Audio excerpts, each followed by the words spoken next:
परचम कुशाई होगी। परचम कुशाई के बाद इंशाल्लाह हमारा ये नन्हे मुन्ने बच्चे कौमी तराना पेश करेंगे और इस तराना के बाद हमारा बाकायदा प्रोग्राम जो होगा वो इंशाल्लाह हमारे इस खूबसूरत अब्दुलसत्तार ईदी हाल में होगा।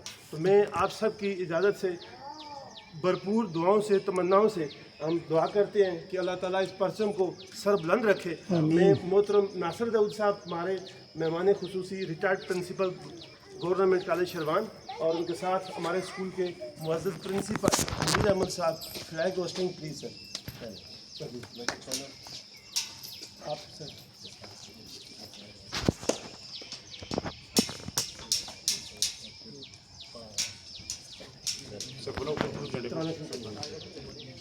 जी